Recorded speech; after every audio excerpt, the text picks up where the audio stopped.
7 جمادی الاولیٰ 1444 ہجری 2 دسمبر 2022 عیسوی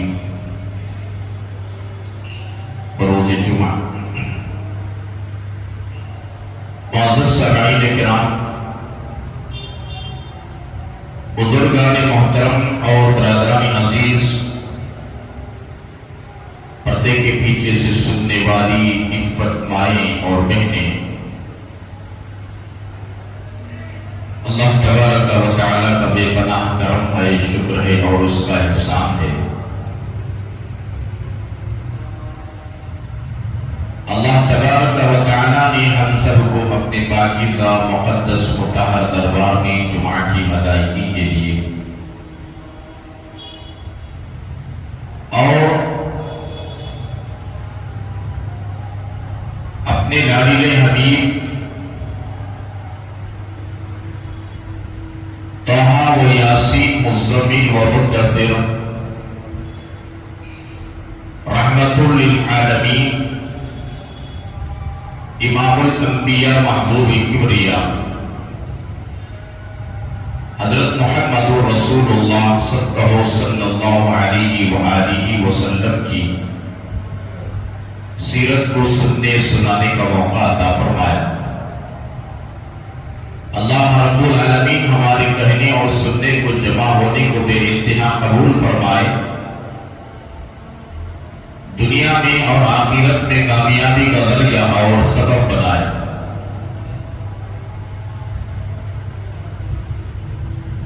حاضرین، سیرت طیبہ کا ایک سلسلہ چل رہا ہے ربیع الاول کے مہینے سے۔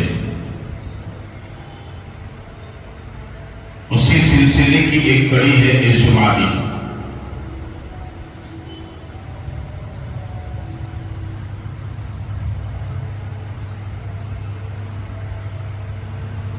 دنیا کے اندر جتنے انبیاء علیہ السلام تشریف لے آئے،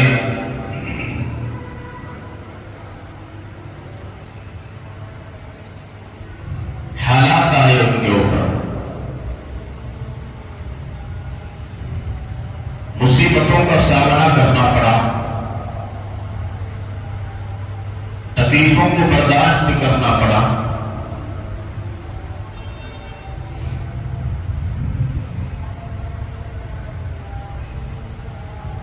کڑوی کسانی بری باتوں کو بھلی باتوں کو سننا پڑا،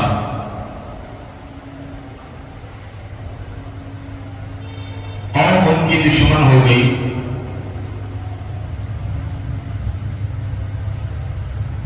نبیوں کو قتل کر دیا،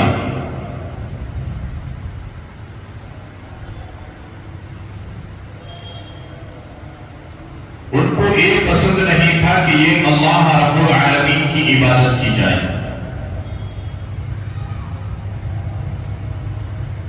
ان کی عادت بنی ہوئی تھی باطلانہ خداؤں کے سامنے اپنے سر کو جھکانا۔ جب کسی کی عادت پڑتی ہے در در کے ٹھوکریں کھانے کی، در در میں جا کر اپنے ماتھے اور جبین اور پیشانی کو ٹیکنے کی، اس کے سامنے اگر کہیں کہ ایک دربار میں اپنے ماتھے کو ٹیک، وہ ماننے تیار نہیں ہوتا۔ ہر قوم، جس قوم نے اللہ تبارک و تعالیٰ نے انبیاء کو مبعوث فرمایا، اس قوم نے اس نبی کو بہت ستائی۔ یہ سلسلہ چلتا رہا، آخر میں آدم النبیین حضرت محمد رسول اللہ صلی اللہ علیہ وآلہ وسلم تشریف لائے۔ آپ تفصیل کے ساتھ مفصل طریقے سے سنتے آ رہے ہیں پچھلے کئی جمعوں سے۔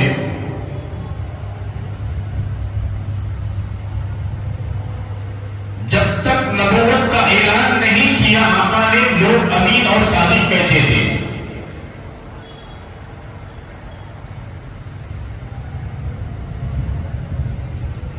جب 40 سال کی عمر مبارک کو پہنچے، جب نبوت کا اعلان کیا، اللہ رب العالمین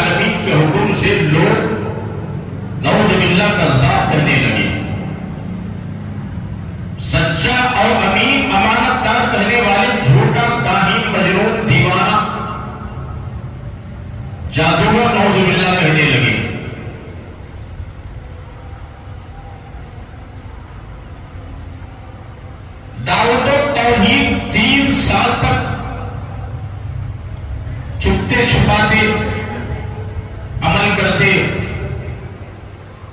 متاثر ہونے والوں کو ایمان کی دعوت دیتے، اسلام کی دعوت دیتے، ایمان اور اسلام کے دائرے میں آتے۔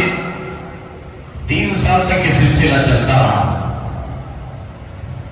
3 سال کے بعد اللہ رب العالمین کا حکم ہوا کہ میرے محبوب اعلان کرو، اب دعوت توحید کھل کر کے دیا کرو۔ رسول کریم صلی اللہ علیہ وسلم 3 سال کی مدت کے بعد، نبوت کے 3 سال کی مدت کے بعد اعلان دعوت دی گئی۔ وہ بھی اللہ رب العالمین کا حکم تھا کہ اپنے گھر سے شروع کیجئے اس کام کو۔ وَأَنذِرْ عَشِيرَتَكَ الْأَقْرَبِينَ، تمہارے گھر سے، قریبی رشتہ داروں سے، دوست احباب سے، کنبے والوں سے اس توحید و رسالت کی دعوت کا کام شروع کرو۔ کہ اس کی کچھ جھلکیاں میں نے گزشتہ جمعہ عرض کیا۔ مخالفت ہوئی، خاندان والے سب سے پہلے دشمن ہوئے۔ آج بھی وہی معاملہ ہے۔ گھر کے اندر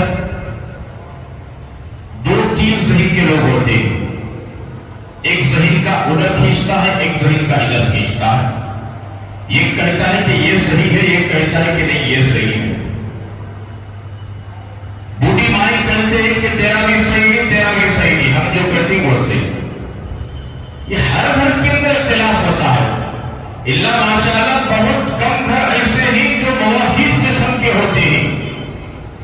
اللہ اور اس کے پیارے حبیب پاک صلی اللہ علیہ وسلم کا طریقہ، شریعت مطہرہ، اسوہ حسنہ، سنت، اس پر عمل کرنے والے بہت کم گھرانے، ورنہ تو ہر گھر کے اندر اختلاف، خاندان میں اختلاف، برادری میں اختلاف، بھائیوں میں اختلاف۔ ایک بھائی کسی اور عقیدے کا ہوتا ہے تو ایک بھائی کسی اور عقیدے کا ہوتا ہے۔ ایک بھائی موحد توحید کے عقیدے پر چلتا ہے تو ایک بھائی مشرکانہ عمل کرتا ہے۔ یہ اختلاف شروع زمانے سے ہے، نئی بات نہیں۔ خاندان والے دشمن ہوئے، قبیلے والے دشمن ہوئے۔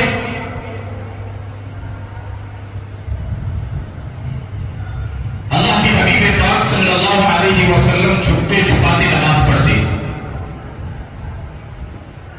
اس وقت تک جو مسلمان ہو گئے تھے، گنے چنے، وہ بھی چھپتے چھپاتے نماز پڑھتے تھے۔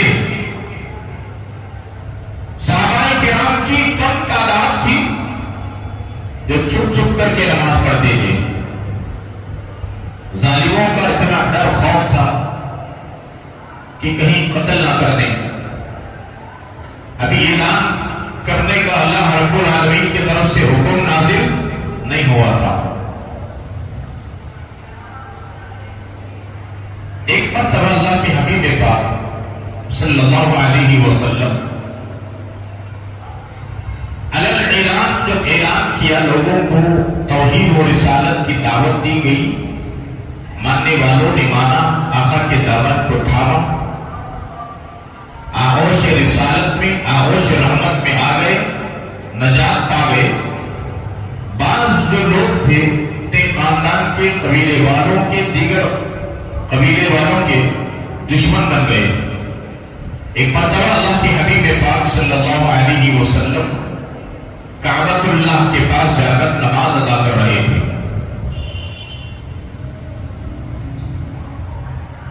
ابو جہل اور اس کے ساتھ میں کچھ ساتھیاں تھیں، ایک مقام پر بیٹھے ہوئے تھے۔ ان کے اندر ایک بات چھڑ گئی، دیکھو محمد ابن عبداللہ،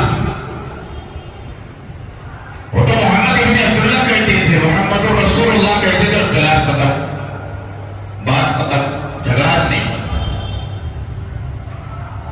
یہاں محمد ابن عبداللہ پر جھگڑا نہیں تھا، محمد رسول اللہ پر جھگڑا تھا صلی اللہ علیہ وسلم۔ جب سجدے میں گئے آقا صلی اللہ علیہ وسلم، یہ ابو جہل کے جو ماننے والے تھے انہوں نے مشورہ کیا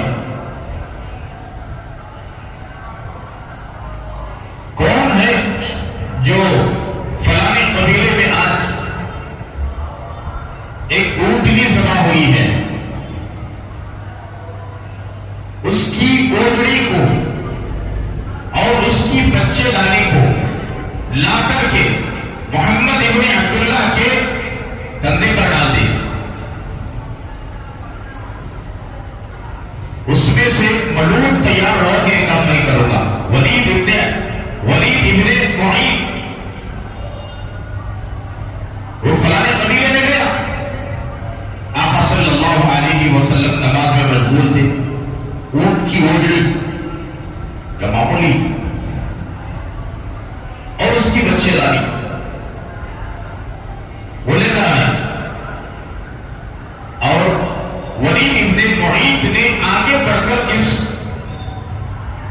اونٹنی کے اوجڑی کو اور بچے دانی کو رسول کریم صلی اللہ علیہ وسلم جس وقت سجدے میں گئے ان چیزوں کو اٹھا کر ان کے دونوں شانوں کے مونڈھوں کے اوپر رکھ دیا، ڈال دیا، کپڑے بھی گندے ہو گئے، تکلیف بھی پہنچی۔ اس سارے واقعے کو حضرت عبداللہ ابن مسعود رضی اللہ تعالیٰ عنہ بیان کرتے ہیں، یہ راوی حدیث ہے، وہ فرماتے ہیں کہ میں کھڑے ہو کر دیکھ رہا تھا اور میری ہمت نہیں کہ آگے بڑھ کر کے جا کر کے ان سے کچھ کہوں ابو جہل اور اس کے لوگوں سے، اس لیے کہ ابو جہل بڑا بدماش قسم کا طاقتور، اس زمانے کے جو ہوتے ہی ایسا تھا تو آقا کا چاچا رشتے دار، لیکن بڑا ظالم۔ حضرت عبداللہ بن مسعود رضی اللہ تعالیٰ عنہ فرماتے ہیں کسی نے جا کر حضرت فاطمہ الزہرا رضی اللہ تعالیٰ عنہ سے کہہ دیا تمہارے ابا حضور کعبۃ اللہ کے پاس نماز میں مشغول ہیں، ابو جہل اور اس کے جو ساتھ میں رہنے والے اونٹ کی اوجڑی اور بچے دانی کو لا کر آپ کے ابا حضور یعنی نبی آخر الزمان حضرت محمد رسول اللہ صلی اللہ علیہ وسلم جب سجدے میں گئے تو ان کے اوپر اوجڑی اور بچے دانی کو ڈال دیا گیا۔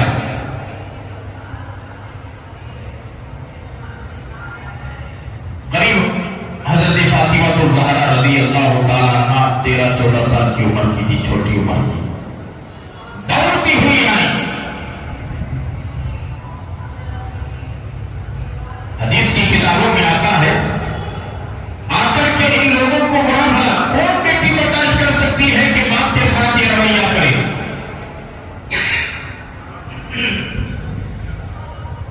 بیٹی بیٹی ہوتی ہے، ان لوگوں کو برا بھلا کہا، ظالموں تم نے میرے ابا حضور کے ساتھ یہ معاملہ کیا۔ کسی طریقے سے کھینچ کر اس اوجڑی کو نکال کر بازو ڈالا گیا، اللہ کے حبیب پاک صلی اللہ علیہ وسلم نماز سے فارغ ہوئے۔ دیکھو ہمیں یہ تعلیم دی گئی اور ہمارے ذہن کے اندر یہ بات ہے اللہ تبارک و تعالی نے اپنے محبوب کو رحمت للعالمین بنا کر بھیجا گیا، بے شک اس میں کوئی شک ہے؟ کوئی شک نہیں۔ قرآن تب کہتا ہے وَمَا أَرْسَلْنَاكَ إِلَّا رَحْمَةً لِلْعَالَمِينَ، اللہ تبارک و تعالیٰ نے اپنے محبوب عالم صلی اللہ علیہ وسلم کو رحمت للعالمین، عالموں کا رحمت بنا کر کے بھیجا۔ میرے نبی کی رحمت،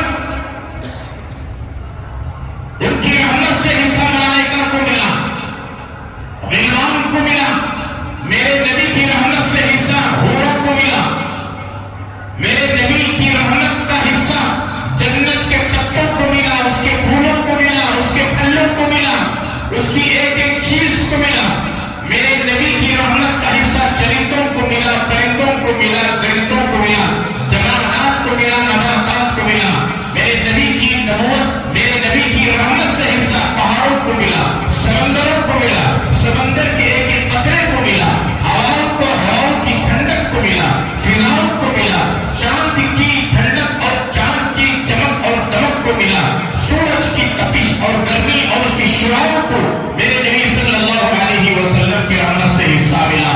میرے نبی کی رحمت سے انسانوں کو حصہ ملا، رحمت ملی، جنات کو رحمت ملی، مشرق مغرب شمال جنوب، قیامت کی صبح تک میرے نبی صلی اللہ علیہ وسلم کی رحمت، سب رحمت کا حصہ پانے والی رحمت للعالمین، چاہے وہ کون سا بھی عالم ہو، قریب میں رہنے والی مخلوق ہو، دلوں میں رہنے والی مخلوق ہو، خشکی میں رہنے والی مخلوق ہو، ہواؤں میں رہنے والی، فضاؤں میں رہنے والی مخلوق ہو، آسمانوں کے اوپر، آسمانوں کے نیچے، زمینوں کے اوپر، زمینوں کے اندر رہنے والی مخلوق ہو، تمام کو میرے نبی صلی اللہ علیہ وسلم کی رحمت سے حصہ ملا۔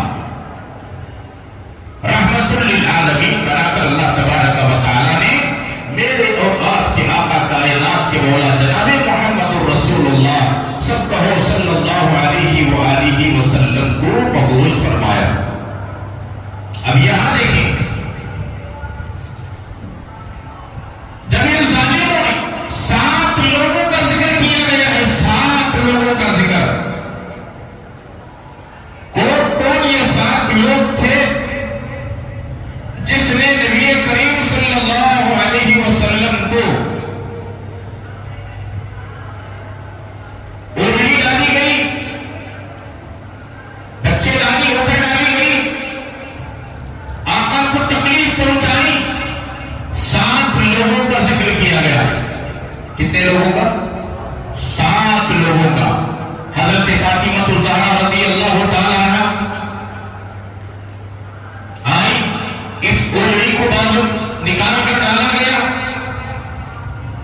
اللہ کے حبیب پاک صلی اللہ علیہ وسلم نماز سے فارغ ہوئے، اٹھ کھڑے ہوئے، جب تک یہ نکل گئے تھے، حضرت فاطمہ کو زہرا جب آئی، برا بڑا کہا ان سے، اس وقت تک یہ 7 کے 7 نکل گئے تھے۔ حضرت فاطمہ رضی اللہ تعالی عنہا نے اپنے ابو سے، آقا سے فرمایا، میرے ابو حضور، یہ لوگ یہاں تھے جس نے آپ کو تکلیف پہنچائی حالت نماز میں۔ اللہ کے رسول صلی اللہ علیہ وسلم کھڑے ہو گئے، ایک ایک کا نام لے کر کے، 7 آدمی تھے۔ نمبر 1 عمر ابن حشام۔ کون عمر ابن حشام؟ ابو جہل۔ ابو جہل کا جو اصلی نام تھا عمر ابن حشام، خاص نام۔ ابو جہل آقا نے اسے نام دیا، یعنی جاہلوں کا باپ۔ کس کا باپ؟ جاہلوں کا باپ۔ آج بھی وہ سر ہی جہالت پر مبنی کام، جہالت کے کام کرنے والے جاہل لوگ، ایسوں کو جو جاہلوں کے سردار ہوتے ہیں، جو جاہلوں کے بڑے ہوتے ہیں، جو جاہلوں کے باز ہوتے ہیں، ایسوں کو ابو جہل کہا جا سکتا ہے۔ یہ جاہلوں کا باپ، ابو جہل بولے تو جاہلوں کا باپ۔ نمبر 1 عمر ابن حشام کا ابو جہل۔ نمبر 2 عتبہ ابن ربی، اور نمبر 3 شیبہ، عتبہ شیبہ، یہ مشہور نام ہے، آپ سنتے ہیں۔ نمبر 4 ولید ابن عتبہ۔ نمبر 5 امیہ ابن قیس۔ نمبر 6 عقبہ ابن ابی معیط۔ نمبر 7 عمارہ ابن ولید۔ یہ 7 لوگ تھے۔ حضرت فاطمہ الزہرا رضی اللہ تعالیٰ عنہ نے ان 7 لوگوں کا نام لیا۔ ابو، یہ 7 لوگوں نے مل کر کے ابو جہل تھا، اس کے اشارے پر انہوں نے کام کیا۔ اللہ کے حبیب پاک جناب محمد رسول اللہ صلی اللہ علیہ وسلم کھڑے ہو گئے، ہاتھوں کو اٹھا کر، رحمت کے ہاتھوں کو اٹھا کر کے دعا کی، پاک پروردگار عالم، یہ 7 لوگ ابو جہل، عمر ابن حشام، عتبہ، شیبہ، یہ جتنے لوگ تھے، اے اللہ تو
کیا ہوئی معلوم؟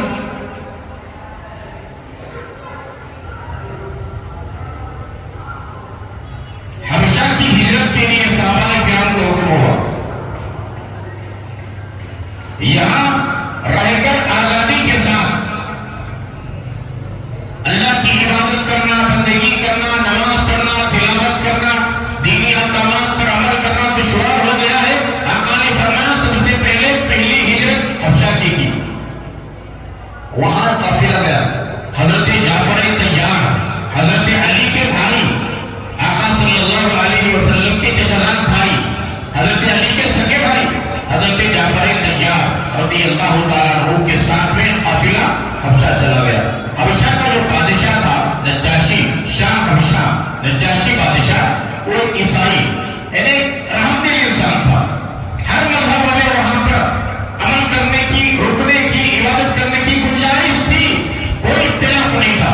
وہاں پر چلے گئے، ایک رحمت دل بادشاہ تھا، ایک اچھا انسانیت والا بادشاہ تھا۔ وہاں پر ایک آدمی جو بچا تھا نا، آقا نے جو 7 آدمی کا نام لے کر کے بدوا کیا ہے، 6 تو جنگِ بدر میں چلے گئے، ختم ہو گئے، واسطے جہنم ہو گئے۔ ایک آدمی جو تھا غزوہ جب حبشہ میں ہجرت کر وہاں گیا، بادشاہ کو پھسلا کر وہ جو گئے ہوئے مسلمانوں کو بدنام کر واپس لانے کے لیے جب گیا، وہاں جا کر ایک عورت پر فدا ہو گیا۔ یہ 7 آدمی جو بادشاہ نجاشی ایمان لانے سے پہلے وہ جادوگروں کا زور تھا، ایک جادوگر کو اس کے اوپر چھوڑ دیے۔ اب جادوگر نے ایسا جادو کیا، اس کی جو شرمگاہ ہے جانوروں جیسی ہو گئی، اس کی شرمگاہ جانوروں جیسی ہو گئی، اور اس کے بعد آ کر وہ جانوروں ہی میں رہتا تھا، انسانوں میں نہیں رہتا تھا۔ یہ حالت اور یہ غربت ہو گئی اس کی، ایسی نوبت ہوئی۔ بتانے کا مقصد یہ ہے اللہ کے حبیب پاک جناب محمد رسول اللہ صلی اللہ علیہ وسلم نے بعض مرتبہ فتویٰ بھی کی ہے۔ سمجھ میں آئی بات؟ اب ایک حدیث ہے، حدیث قدسی، اللہ رب العالمین فرماتے ہیں جو میرے ولیوں کو، جو میرے دوستوں کے ساتھ دشمنی کرے گا، چھیڑ چھاڑ کرے گا، میں اس کے لیے اعلان جنگ کرتا ہوں۔ اللہ کا فرمان ہے میرے ولیوں کے ساتھ، میرے دوستوں کے ساتھ جو دشمنی رکھتا ہے، جو دشمنی کرتا ہے، جو چھیڑ چھاڑ کرتا ہے، تمسکر کرتا ہے، مذاق اڑاتا ہے، اللہ رب العالمین فرماتے ہیں میں اس کے ساتھ اعلان جنگ کرتا ہوں۔ اب بتاؤ ایک ولی کے لیے، ایک اللہ کے نیک بندے کے لیے جب چھیڑخانی کوئی کرتا ہے، تمسکر کرتا ہے، مذاق اڑاتا ہے، برا بھلا کہتا ہے، تو اللہ تبارک و تعالیٰ جنگ کا اعلان کرتے ہیں۔ اب یہ تو نبی رحمت للعالمین ہے، تمام نبیوں کے نبی، تمام کائنات کے نبی، تمام فرشتوں کے نبی، تمام انسان کے نبی، تمام جنات کے نبی، تمام خلقت کے نبی، اللہ تبارک و تعالیٰ نے اسی نبی کے صدقے اور طفیل میں میرے اور آپ کے آقا جناب محمد رسول اللہ صلی اللہ علیہ وسلم کے صدقے اور طفیل میں کائنات کو وجود بخشا ہے۔ اگر میرے نبی کے ساتھ کوئی گستاخی کرے، میرے نبی کے ساتھ میں کوئی برا بھلا کہے، میرے نبی کی شان میں کوئی توہین کرے، تو کیا اللہ چھوڑیں گے؟ برا بھلا چھوڑیں گے؟ جب ایک ولی کامل کے ساتھ اگر کوئی مذاق کرتا ہے، دشمنی کرتا ہے، تو اللہ نے فرمایا میں اس کے ساتھ جنگ کرنے کے لیے تیار ہوں۔ نبی کے ساتھ میں اگر کوئی کرے تو نبی کیسے چھوڑیں گے؟ جبکہ نبی بھی وہ نبی جو اللہ کے لاڈلے حبیب، اللہ کے چہیتے نبی، اللہ کے چہیتے پیغمبر، ثم دنا فتدلى فكان قاب قوسين او ادنى کا مقام ملا۔ کسی نبی کو وہ مقام نہیں ملا جو میرے اور آپ کے ساری کائنات کے آقا و مولا جناب محمد رسول اللہ صلی اللہ علیہ وسلم کو وہ مقام ملا۔ اللہ چھوڑیں گے؟ ہرگز نہیں چھوڑیں گے۔ اور جہاں اللہ کے حبیب پاک صلی اللہ علیہ وسلم رحمت للعالمین بن کر آئے، اس میں کوئی شک نہیں، کوئی ڈاؤٹ نہیں، لیکن جہاں ضرورت پڑی اللہ کے حبیب پاک صلی اللہ علیہ وسلم نے نام لے کر کے بدعا کی ہے۔ بخاری شریف کے اندر حوالات موجود ہیں۔ اتنی تکلیف دی گئی، آخرکار خاندان، قبیلے، برادری، کٹنبے والے پورے ایک ہو گئے،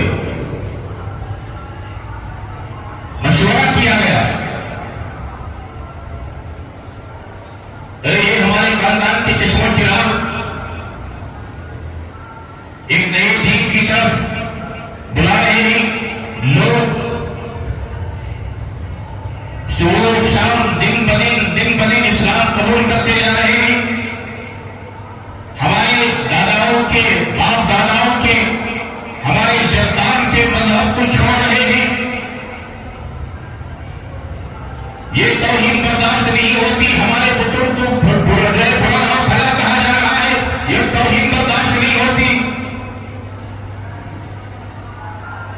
اتنے سارے خداؤں کے سامنے جھکنے کے بجائے ایک اللہ کی طرف جھکنے کی دعوت دی جا رہی ہے، یہ ہمیں برداشت نہیں ہوتا.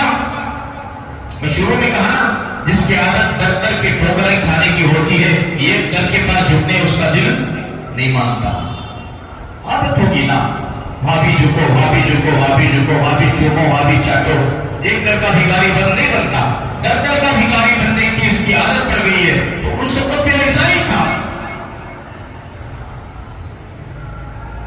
چھپ چھپ کر کے مسلمان نماز پڑھتے، ایمان لانے والوں کو تکلیف دی جاتی، مارا جاتا، پیٹا جاتا، ستایا جاتا، زنجیروں سے باندھا جاتا، درختوں سے باندھا جاتا، ریتیلی زمین پر لٹایا جاتا، سینے پر چٹان رکھا جاتا.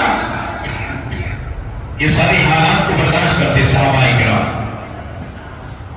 قبیلے والوں نے مشورہ کیا، ان کا بیکار کر دیا جائے، جلا وطن کر دیا جائے، ہمارے شہر سے ان کو نکال دیا جائے.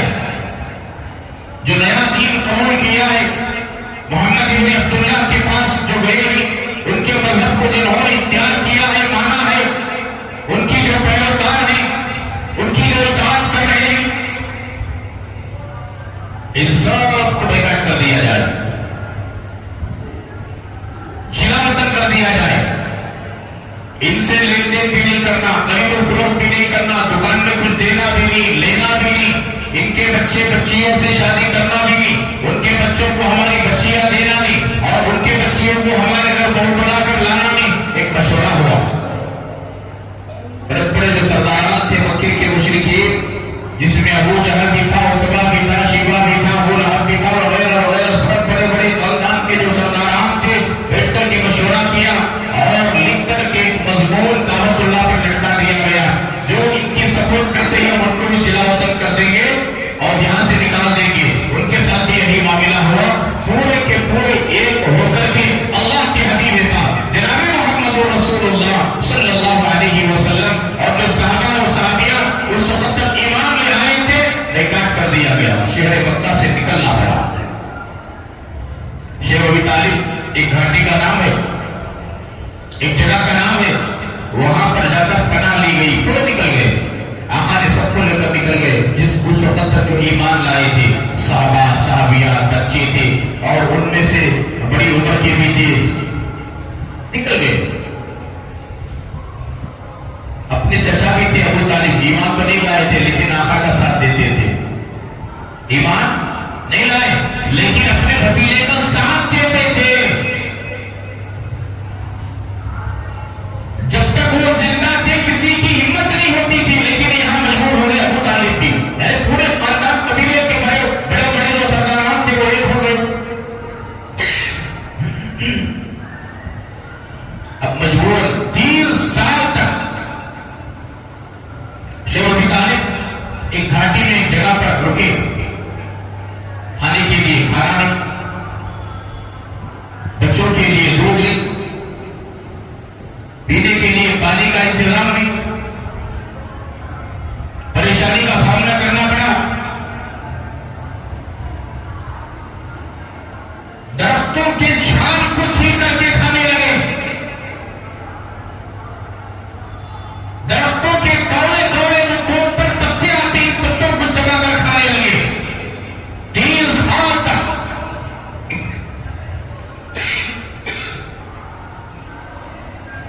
3 سال کا عرصہ گزرنے کے قریب ہوا. یہ جو مسمور مکے کے بڑے بڑے سرداران لکھ کر کے اٹکائے تھے کہ جو نیا دین قبول کر لیے ہیں ان سے شادی بیاہ نہیں کرنا، خرید و فروخت نہیں کرنا، لین دین نہیں کرنا، بچہ بچی کو دینا نہیں، لینا نہیں، بات چیت نہیں کرنا، گھروں میں نہیں جمانا، دکانوں کے پاس آنے نہیں دینا، محلے میں آنے نہیں دینا.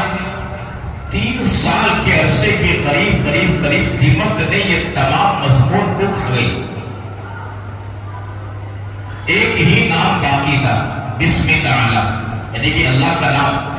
اللہ کا نام جو لکھا ہوا تھا اوپر وہ ایک اللہ کا نام باقی تھا، باقی کا پورا مضمون دماغ کھا گئی۔ جبرائیل تشریف لائے، آقا کو فرمایا یا رسول اللہ جو مضمون مکے کے سرداران نے جو مضمون لکھ کر کے کعبۃ اللہ پر جو اٹکائے تھے، ہر قبیلے والے خاندان والے جو تجارت کی غرض سے دور دراز سے آتے تھے یہ دیکھتے تھے اور اس پر عمل کرتے تھے، پورا مضمون کو دماغ کھا گئی، صرف اللہ کا نام باقی ہے۔ نبی علیہ السلام نے اپنے چچا ابو طالب سے کہا چچا جان اب مکے والوں کا زور ختم ہو گیا، ان کے جو کنڈیشنز تھے جو رولز تھے ان کے کنڈیشنز رولز سب ختم ہو گئے، کیوں کیا بات ہے؟ چچا نے پوچھا، آقا نے فرمایا جتنا ان کا سارا مضمون تھا لکھا ہوا سارے مضمون کو دماغ کھا گئی، صرف اللہ کا نام باقی ہے۔ اس کی اطلاع جب سرداران مکہ کو معلوم ہوئی فوراً جا کر کے دیکھا تو پورا مضمون غائب، دماغ کھا گئی، صرف اللہ کا نام باقی ہے۔ ان درمیان میں جو عقل کے رکھنے والے شعور کے رکھنے والے لوگ تھے جو سب کی بھلائی چاہتے تھے، اختلاف نہیں چاہتے تھے، انتشار نہیں چاہتے تھے، ان کے اوپر کور ہو گئے۔ کس کے اوپر؟ یہ جو مضمون بنا کر اٹکا ہے نا، ابو جہل ہے، عتبہ ہے، شیبہ ہے، ابو لہب ہے اور دیگر خاندان کے قبیلے کے جو سرداران ہی بڑے ہیں، ان کے اوپر کور ہو گئے۔ یہ کام کرنے کی تمہیں کیا ضرورت تھی؟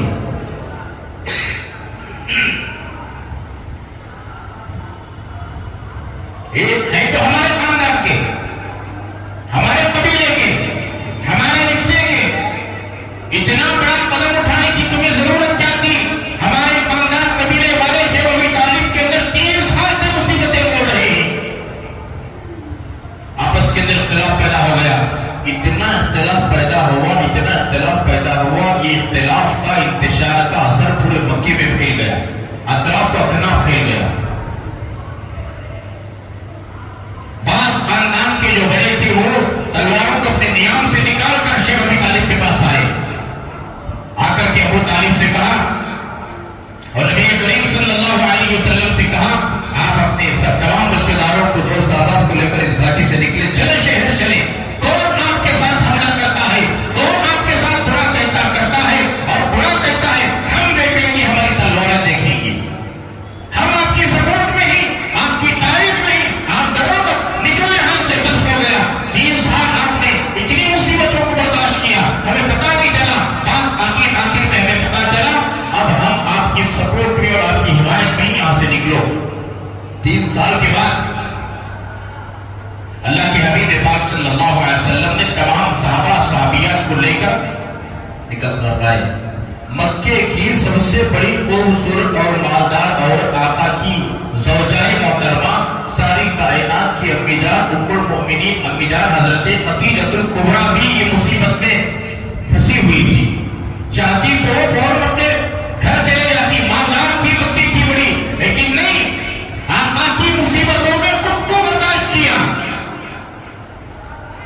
ایک بیوی ہونے کا یہی حق ہے، شوہر مصیبت میں پھنستا ہے تو عورت بھی اس کا ساتھ دے، ایسا نہیں کہ خوشحال ہے، کما رہا ہے، کھلا رہا ہے، لا رہا ہے، دے رہا ہے تو شوہر اچھا، فاقہ آ گیا، مصیبت آ گئی، دکان نہیں چل رہا ہے، کاروبار نہیں چل رہا ہے، تو جانے تیرا کام جانے، بھائی میرے امی کا جاچو، تجھے جب سہولت ہوتی اس وقت مجھے بلا۔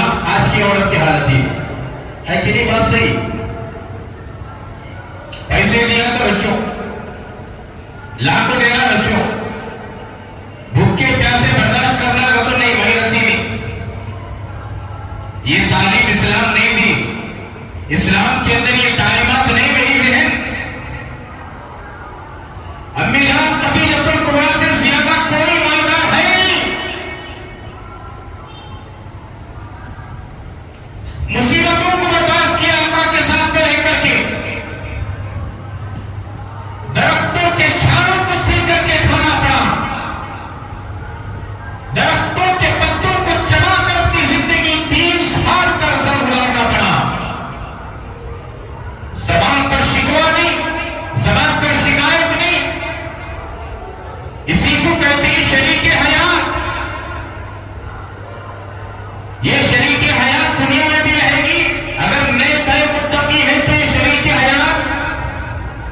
جنت میں بھی رہے گی.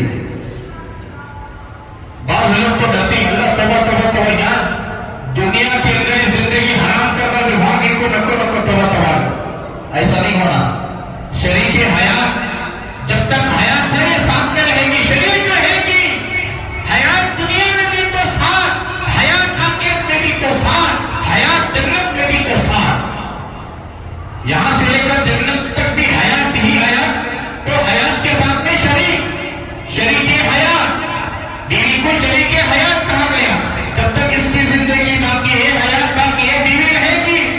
نیک بننے کی کوشش کرنا میری ماں میری بہن, نیک بننے کی کوشش کرنا.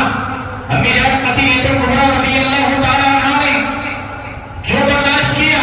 آج بھی ایسی اللہ کی بندیاں ہیں اللہ کے فضل و کرم سے 2 دن 3 دن 8 دن کھانا نہیں.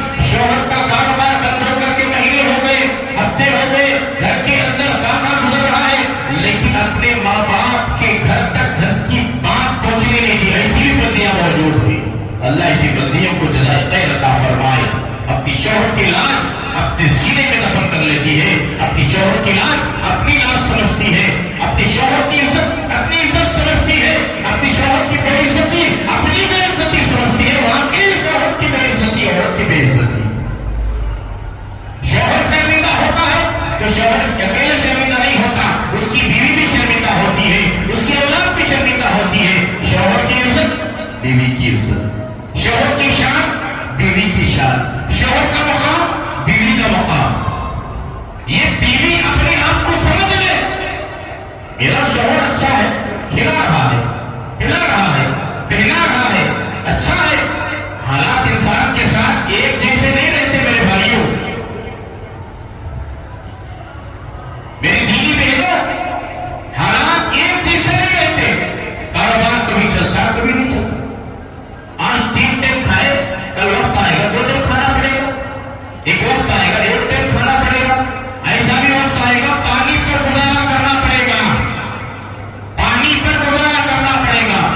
شوہر پانی پی رہا ہے, آپ بھی پی رہے. شوہر ٹینشن میں ہے, آپ تسلی دینا. دیکھو جی اتنے سال کمائے کھلے لئے دیے, اب مقدر کی چیز کیا کہ حالات ایسے آ گئے ہیں. آزمائش اور امتحان کا وقت آ گیا ہے, امتحان کی گھڑی آ گئی ہے. نہ آپ شکوا کریں اللہ کی ذات پر, نہ میں شکوا کروں گی. ہمیں ملے الحمدللہ, نہ ملے الحمدللہ. ہم صبر کریں گے, ہم شکر کریں گے. اللہ کے حبیب پاک جناب محمد رسول اللہ صلی اللہ علیہ وسلم نے ارشاد فرمایا, صبر کرنے پر بھی جنت ہے, شکر کرنے پر بھی جنت ہے. اسی لیے اللہ تبارک و تعالی نے فرمایا فاذکرونی اذکرکم واشکرونی ولا تکفرون. پھر دوسرے مقام پر اللہ تبارک و تعالی فرماتے ہیں لئن شکرتم لازیدنکم ولئن کفرتم ان عذابی لشدید. شکر پر بھی جنت ہے, صبر پر بھی جنت ہے. حالات آئے اچھے, شکر ادا کرنا. الحمدللہ علی کل حال, ہر حال میں اللہ کا شکر ہے. واقع آ گیا, کھانا نہیں. آج تو ویسا نہیں اللہ فضل و کرم سے. ایک مثال, اگر ایسا وقت آ گیا کسی کو نہ آئے, ایسا وقت کسی کو نہ آئے, آمین کرو, کسی کو نہ آئے. اگر مقدر میں ہے کسی کے نصیب میں ایسا وقت آ گیا, شکر ادا کرنا, دعائیں مانگنا. امتحان وَلَنَبْلُوَنَّكُمْ بِشَيْءٍ مِّنَ الْخَوْفِ وَالْجُوعِ وَنَقْصٍ مِّنَ الْأَمْوَالِ وَالْأَنفُسِ وَالثَّمَرَاتِ. کئی چیزوں کا ذکر اس آیت میں کیا گیا. ہم یوں امتحان لیں گے, ہم یوں امتحان لیں گے, جان کے اعتبار سے امتحان لیں گے, مالوں میں کمی کر کے امتحان لیں گے, غلط کے اندر کمی لا کر کے امتحان لیں گے, جان لے کر کے ہم جو ہے کسی کو جانی نقصان کے اعتبار سے امتحان لیں گے. وَبَشِّرِ الصَّابِرِينَ. میرے محبوب ایسے لوگ جو صبر کرتے ہیں بشارت سنا دیجیے, خوشخبری سنا دیجیے, گڈ نیوز سنا دیجیے. یہ کامیاب ہو گئے, یہ کامیاب ہو گئے. وَمَن يُطِعِ اللَّهَ وَرَسُولَهُ فَقَدْ فَازَ فَوْزًا عَظِيمًا. جس نے اللہ اور اس کے رسول کی اطاعت کی, فرمانبرداری کی, یقیناً وہ کامیاب ہو گئے, وہ کامیاب ہو گئے. دنیا بڑی چیز نہیں. آج بھوکے نہیں, صبح کا سورج طلوع ہونے والا خوشخبری لے کر آئے گا. سواری بھوکے رہتے, صبح میں ناشتہ نہیں کھائے, دوپہر میں کھائیں گے ضرور. ہمارا یقین دکان پر, ہمارا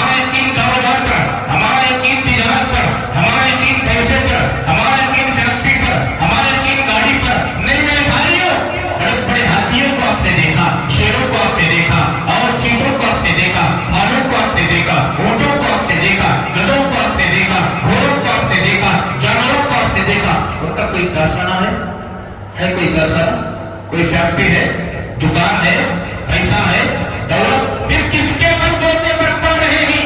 وَمَا مِن دَابَّةٍ فِي الْأَرْضِ إِلَّا عَلَى اللَّهِ رِزْقُهَا۔ قرآن کہتا ہے وہ زمین پر جتنی مخلوقات ہے یہ تمام مخلوقات کی روزی کی ذمہ داری اللہ رب العالمین کے قبضے قدرت میں ہے۔ نہ دکان کے حوالے، نہ فیکٹری کے حوالے، نہ پیسے کے حوالے، نہ کارخانے کے حوالے، کسی کے حوالے نہیں، تمام کی روزی کی ذمہ داری اللہ رب العالمین کے اختیار میں ہے۔ وَتَرْزُقُ مَن تَشَاءُ بِغَيْرِ حِسَابٍ، اللہ جسے چاہتے ہی بے حد و حساب عطا فرماتے ہیں، اللہ جسے چاہتے ہی کنٹرول سے دیتے ہیں۔ ہاتھ تنگ ہو گیا، روزی روٹی نہیں چل رہی، دعائیں مانگو، درود پاک کا ورد کرو، استغفار کی کثرت کرو، استغفر اللہ الذی لا الہ الا هو الحی القیوم واتوب الیہ، کم سے کم 100 مرتبہ صبح میں پڑھو، کم سے کم 100 مرتبہ شام میں پڑھو، درود شریف صبح میں 100 مرتبہ پڑھو، کم از کم شام میں 100 مرتبہ پڑھو، اس سے فائدے ہی فائدے۔ ہونا تو یہ چاہیے کہ درود پاک ہزاروں کی مرتبہ پڑھا جائے، استغفار ہزاروں کی مرتبہ کیا جائے۔ استغفار کرنے سے روزی روٹی کے دروازے کھلتے ہیں، درود پاک پڑھنے سے روزی روٹی کے دروازے کھلتے ہیں، پریشانیاں دور ہوتے ہیں۔ میرا خدیجہ کبریٰ رضی اللہ تعالیٰ عنہ پر بات چلی، 3 سال تک اتنی بڑی مالدار عورت ہونے کے باوجود بھی اپنے شوہر کو نہیں چھوڑی۔ آپ فاقے میں تو میں بھی فاقے میں رہوں گی۔ اتنا پورا قبیلہ، کنبہ، خاندان جو اللہ پر ایمان لے آیا ہے، آپ کی ذات بابرکات پر ایمان لے آیا ہے، ان کو چھوڑ کر بھی آپ کی مقدس ہستی کو چھوڑ کر میرے لگے چلے جاؤ، یہ مجھے نوارا نہیں۔ آپ بھوکے تو میں بھی بھوکی رہوں گی۔ آج کی عورت کے اندر یہ شان ہونی چاہیے، یہ کیفیت ہونی چاہیے، یہ بات ہونی چاہیے، میرا شوہر کاٹے میں آ گیا، چلو کوئی بات نہیں، کسی سال عید میں کپڑے نہیں لائے، تنگ نہ کریں۔ ہر سال شوہر لاتا ہے، بیوی کو لاتا ہے، بچوں کو لاتا ہے، سود میں لینے پر مجبور نہ کریں، بیاج میں اور پٹی میں لینے پر مجبور نہ کریں، قرض لینے پر مجبور نہ کریں، جو ہے اس پر گزارا کریں۔ امی جان خدیجہ کبریٰ رضی اللہ تعالیٰ عنہ کی سنت پر عمل ہو جائے گا۔ من تمسک بسنتی عند فساد امتی فلہ اجر 100 شہید، اور کما قال رسول اللہ صلی اللہ علیہ وسلم۔ ایک ایک سنت پر عمل کرو، 100 شہیدوں کا ثواب دیا جائے گا۔ ہم تو جنگ کو جانا نہیں ہے، شہید ہونا نہیں ہے، تلواروں کے، نیزوں کے، بچیوں کے سائے میں رہ کر زندگی گزارنا تو ہے ہی نہیں، لیکن آقا نے فرمایا ایسا دور آئے گا میری سنت مر جائے گی، مری ہوئی سنت کو جو زندہ کرے گا 100 شہیدوں کا ثواب دیا جائے گا۔ بس سنتوں پر عمل کرنے کی کوشش کریں، اللہ 100 شہیدوں کا اجر و ثواب دے گی۔ فرض کے 3 سال سے ابھی طالب میں گزارنے کے بعد باہر آئے، کچھ راحت ملی، کچھ آرام ملا، ابھی آنے کے چند دن بعد رسول کریم صلی اللہ علیہ وسلم کے جو مشفق شہید جو چاچا تھے ابو طالب، ان کا انتقال ہو گیا۔ سب سے بڑی ہمت تھی چاچا کی ظاہری اعتبار سے۔ اب جب ابو طالب کا انتقال ہوا، مشرکین مکہ کو اور زیادہ ہمت آ گئی، ستانے پر زیادہ تل گئے اور زیادہ پریشان کرنے لگے، اور ایک صدمہ گزرا، پہلے سے صدموں پر صدمے پیدا ہوئے، والد کا سایہ نہیں تھا، اور 6 سال کی عمر کو پہنچے، 4 سال تک بروئے سال میں رہے، 2 سال ماں کی خدمت میں رہے، آقا کی عمر 6 سال کو پہنچی، امی جان کا انتقال ہو گیا، امی جان کے انتقال کے بعد دادا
سر اور کندھوں پر برداشت کرتے رہے.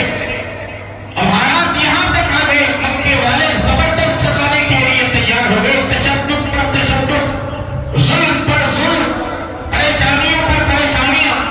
اب اس کے بعد اللہ کے حبیب پاک جناب محمد رسول اللہ صلی اللہ علیہ وسلم نے اپنے چچزاد بھائی حضرت جعفر الطیار رضی اللہ تعالیٰ عنہ سے کہا کہ جو ایمان لائے ہوئے ہیں ان مرد اور عورتوں کو لے کر کے حبشہ چلے جاؤ. پہلی ہجرت ہجرت حبشہ کی. اس کی پوری تفصیلات، ہجرت حبشہ کی ہجرت کی، اور وہاں جانے کے بعد مشرکین مکہ کی طرف سے کون سا وفد گیا اور وہاں نجاشی بادشاہ کے سامنے کیا ہیرا پھیری کی بات کہہ کر بادشاہ کو پھسلا کر ان جانے والوں کو لانے کی کوشش کی. پھر وہاں پر حضرت جعفر طیار نے کیا تقریر کی نجاشی کے سامنے. پھر اس کے بعد آقا صلی اللہ علیہ وسلم نے طائف کا سفر کیا. پھر وہاں سے تشریف لے آئے، ایک صدمہ یہاں کا طائف کا ہوا.